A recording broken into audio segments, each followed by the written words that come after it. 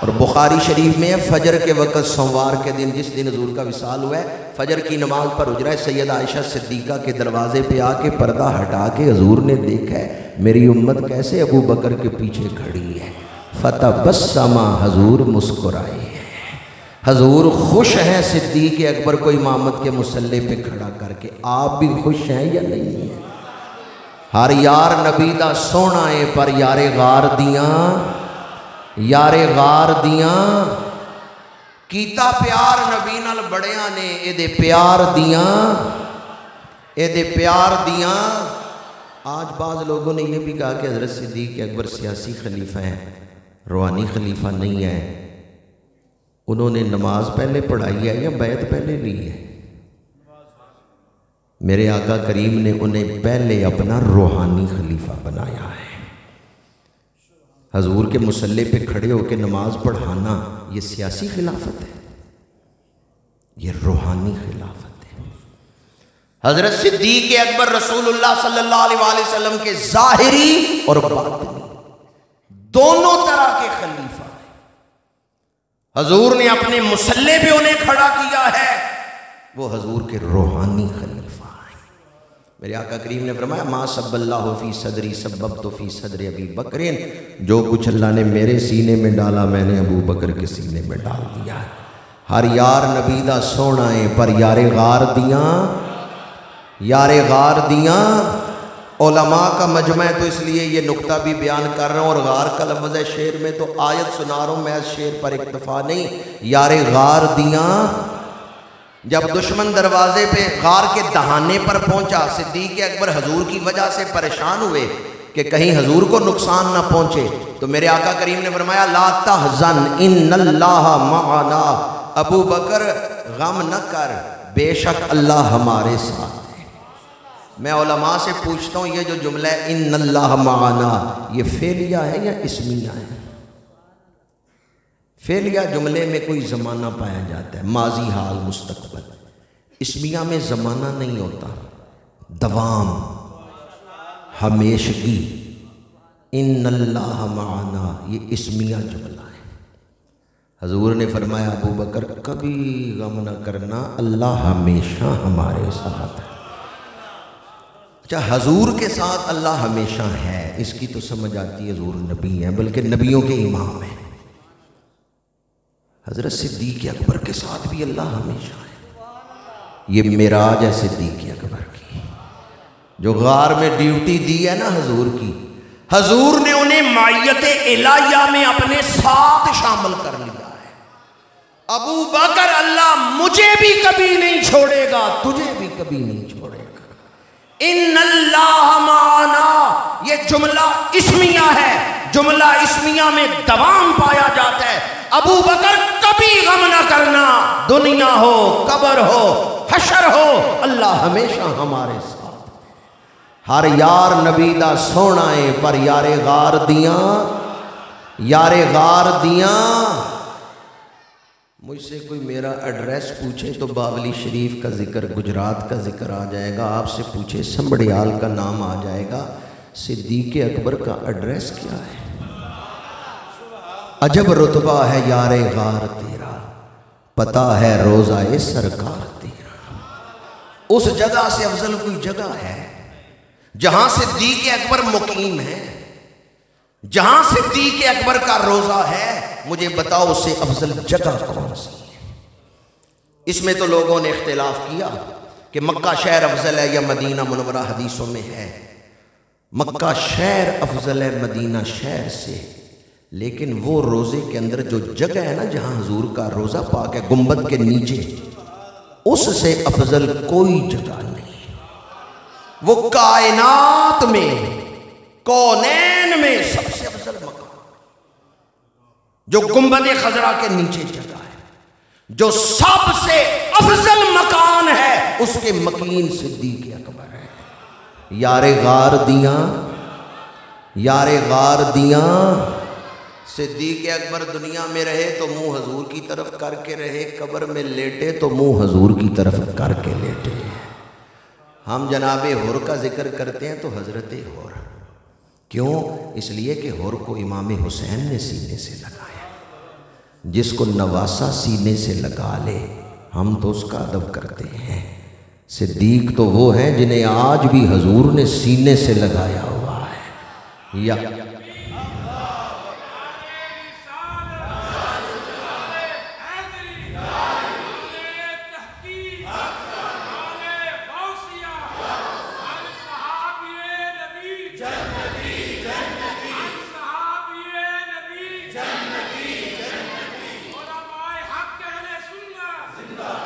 ہر یار نبی دا سونا ہے پر یار غار دیاں۔ نوجوانوں سے کہوں گا یا اللہ جو یہ لفظ بولے اسے سالی مدینہ منورہ کی حاضری عطا فرما۔ یار غار دیاں کیتا پیار نبی نال بڑیاں نے اے دے پیار دیاں چڑی عشق نبی دی مستی ہے، صدیق دی اعلیٰ ہستی ہے، ڈنگ مار کے سپ بھی آخدا ہے پہرے دار دیاں، پہرے دار دیاں۔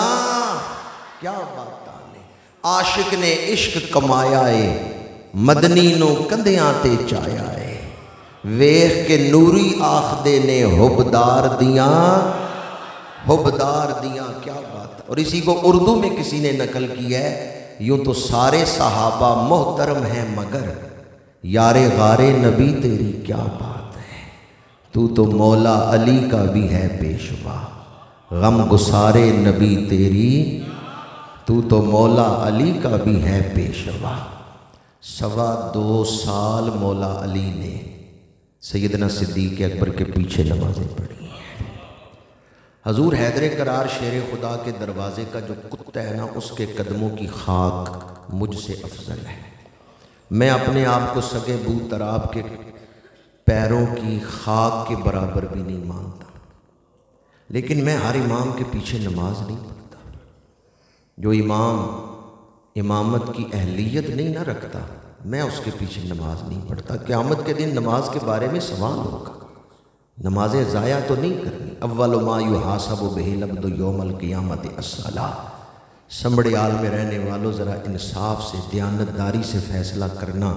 آپ کو اپنی نمازوں کی فکر ہے، آپ ہر کسی کے پیچھے نمازیں نہیں پڑھتے، مولا علی دیکھے بغیر ہی پیچھے پڑھتے رہے۔ پہلے میں نے عرض کیا جو حضرت صدیق اکبر کی بے ادبی کرتا ہے وہ حضور کی توہین کر رہا ہے۔ دوسری بات عرض کر رہا ہوں، جو حضرت صدیق اکبر کی توہین کرتا ہے وہ مولا علی کا گستاخ ہے، کہ معاذ اللہ مولا علی ڈر کے نمازیں ضائع کرتے رہے۔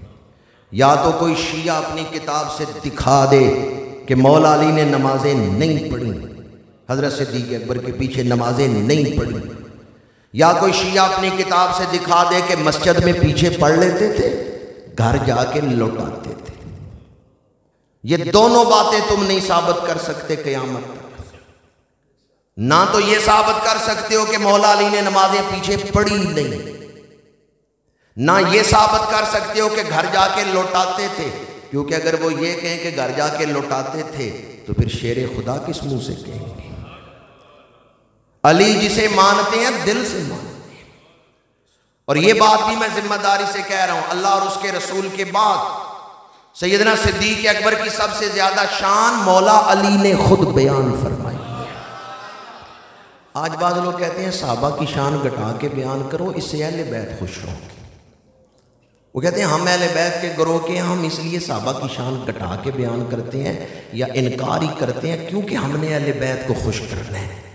میں کہتا ہوں یہ تیرے گھٹیا ذہن کی سوچ ہے، یہ مولا علی کی سوچ نہیں ہے۔ جنہیں اللہ اور اس کا رسول شان دے تم شانیں گھٹا کے بیان کرو، مولا علی خوش ہو۔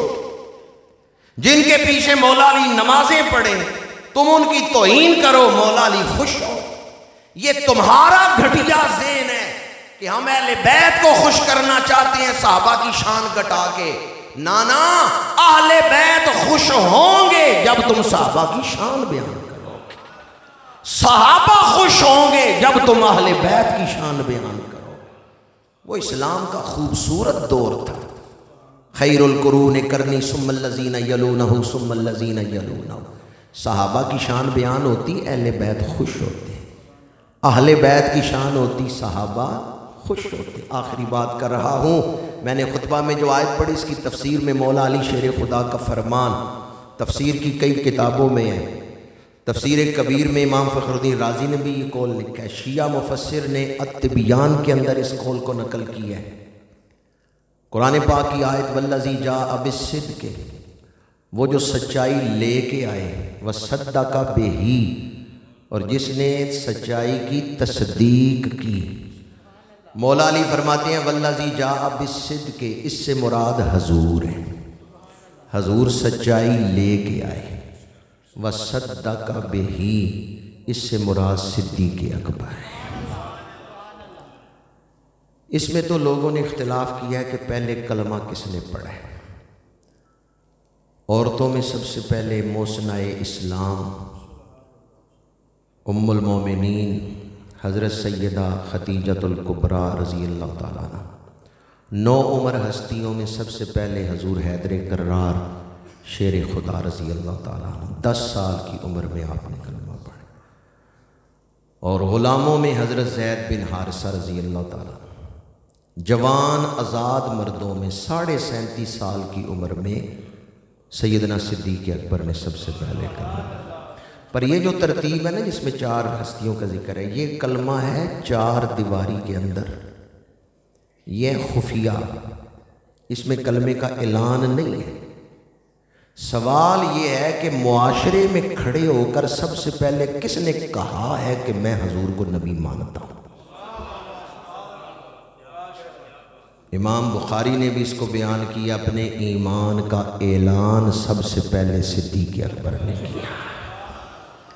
تاریخ دمشق میں ہے، مولا علی فرماتے ہیں میں رشک کرتا ہوں کہ ایمان کے اظہار میں صدیق اکبر مجھ سے سبقت لے گئے، انہوں نے مجھ سے پہلے اپنے ایمان کا اظہار کیا۔ اس لیے حضرت مولا علی کا فرمان جو کہ امام فخر الدین رازی نے بھی نقل کیا ہے، والذی جاء بالصدق وصدق بہ، مولا علی فرماتے ہیں جاء بالصدق سے حضور مراد ہے، صدق بہ سے مراد حضرت صدیق اکبر ہیں۔ قرآن فیصلہ کرتا ہے صدیق اکبر پرہیزگار ہے، اولئک ھم المتقون، یہی پرہیزگاری والے، یہی تقوی والے ہیں۔ میرے آقا کریم کا ایک نام ہے مصدق، یہ قرآن پاک کی آیت میں ہے۔ حضور کا کون سا نام؟ وَإِذَا أَخَذَ اللَّهُ مِيثَاقَ النَّبِيِّينَ لَمَا آتَيْتُكُم مِّن كِتَابٍ وَحِكْمَةٍ ثُمَّ جَاءَكُمْ رَسُولٌ مُّصَدِّقٌ لِّمَا مَعَكُمْ۔ اس آیت کی تفسیر میں اللہ نے حضور کو کم و بیش 1.25 لاکھ نبیوں کا مصدق بنا کے بھیجا ہے۔ یہودی حضرت سلیمان علیہ السلام کو نبی نہیں مانتے تھے، معاذ اللہ جادوگر کہتے تھے۔ ہمارے آقا کریم نے منوایا حضرت سلیمان اللہ کے نبی ہیں، تو حضور 1.25 لاکھ نبیوں کے مصدق، تصدیق کرنے والے، وہ جو خود 1.25 لاکھ نبیوں کے مصدق بن کے آئے ہیں، انہوں نے جب اعلان نبوت کی ہے کہ میں اللہ کا نبی ہوں، اس مصدق کی جس نے تصدیق کی ہے عقیدے کی زبان میں اسے ہم صدیق اکبر کہتے ہیں۔ یار غار دیاں، یہ مصدق کی تصدیق کرنے والے، وہ جو کم و بیش 1.25 لاکھ نبیوں کے مصدق بن کے آئے ہیں، انہوں نے جب اعلان معراج کیا کہ میں معراج پا کے آیا ہوں، تو جس نے سب سے پہلے معراج کی تصدیق کی ہے اسے ہم عقیدے کی زبان میں صدیق اکبر کہتے ہیں۔ ہر یار نبی دا سونا ہے پر یار غار دیاں، جہاں حضور کا روزہ ہے یہ جگہ کس کے پیسوں سے خریدی گئی ہے؟ صدیق اکبر کا مال کتنا پیارا ہے، اللہ نے اپنے محبوب کے روزے کے لیے وہ جگہ پسند کی ہے جو صدیق اکبر کے پیسوں سے خریدی گئی۔ مجھے نہیں پتا اس مسجد کے لیے جگہ کس نے دی، پر میں اتنا جانتا ہوں جب تک اس مسجد میں نماز ہوتی رہے گی جگہ دینے والوں کو ثواب ملتا رہے گا۔ مسجد نبوی کے لیے جگہ کس نے خرید کے دی؟ اللہ آپ سب کو عمرہ نصیب کرے۔ آج کل وہاں ایپ ہے ریاض الجنہ میں حاضری کے لیے، لوگ ترلے کر رہے ہیں 2 نفل نصیب ہو جائیں۔ کئی لوگوں کو پورے عمرے میں 1 حاضری ریاض الجنہ میں ملتی ہے۔ اس قدر رش بھی ہے اور ایسا سسٹم بھی وہاں انہوں نے اب چلایا ہے. میں اور آپ 2 نفل پڑھ لیں ریاض الجنہ میں تو ہم شکر کرتے ہیں یا اللہ شکر ہے موقع مل گیا 2 نفلوں کا. ابو بکر وہ ہیں جنہوں نے یہ جگہ خرید کے حضور کی بارگاہ میں پیش کی. صدیق اکبر کی نیکیاں صرف نیکیاں نہیں، اونچے درجے کی نیکیاں ہیں، بلند ترین درجے کی نیکیاں ہیں. آخری بات میں نے کہا لیکن مجھے قاری سرفراز صاحب کا ایک سوال یاد آ گیا، انہوں نے اس طرف توجہ دلائی تھی. سورہ توبہ کے شروع میں بسم اللہ لکھی ہوئی ہے. یہ قرآن پاک کتابی شکل میں جمع کس کے دور میں ہوا ہے؟ حضرت صدیق اکبر کے دور میں. ترتیب حضور نے بتا دی تھی، کئی صحابہ کو اس ترتیب کے مطابق حضور نے لکھوایا ہے. تو لیکن 2 گتوں کے اندر ایک کتابی شکل میں قرآن موجود نہیں تھا. 2 گتوں کے اندر ایک کتابی شکل میں جمع کیا ہے تو حضرت صدیق اکبر نے جمع کیا ہے. جب سورہ توبہ لکھنے کی باری آئے تو حضرت صدیق اکبر نے فرمایا میرے مصحف میں تو بسم اللہ نہیں لکھی ہوئی، مجھے حضور نے بسم اللہ نہیں لکھوائی. کسی کو لکھوائی ہے تو وہ لے آئے. ایک کمیٹی آپ نے بنائی ہوئی تھی تحقیق کے لیے. 15 بڑے جو حافظ اور قاری تھے انہیں بلایا گیا گواہی کے لیے. کسی کے مصحف میں بھی بسم اللہ نہیں لکھی ہوئی تھی. پھر عام اعلان ہوا، کسی نے بھی گواہی نہیں دی. پھر حضرت صدیق اکبر نے فیصلہ کیا کہ سورہ توبہ کے شروع میں بسم اللہ نہیں لکھی جائے گی. آج تک کبھی لکھی گئی ہے؟ جو نہیں مانتے حضرت صدیق اکبر کو، ان کے ہاں بھی جس شکل میں قرآن ہے لکھی ہوئی ہے، فیصلہ تو وہ بھی مان ہی رہے ہیں.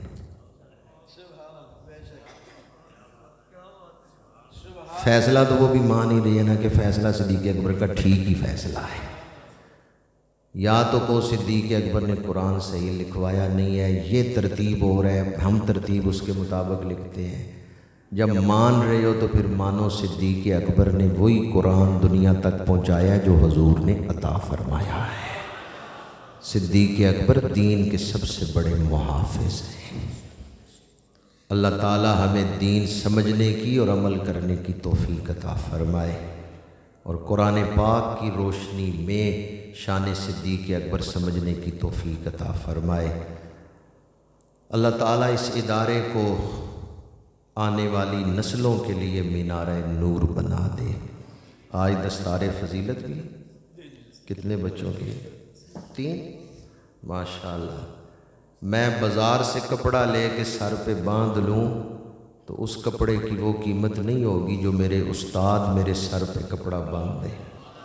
تو آج علماء باندھیں گے، مشائخ باندھیں گے. میں ان حفاظ کو بھی مبارک دیتا ہوں جنہوں نے قرآن حفظ کیا، ان کے والدین کو بھی مبارک دیتا ہوں، اور ان کے استادوں کو بھی جنہوں نے منزلیں سنی ہیں.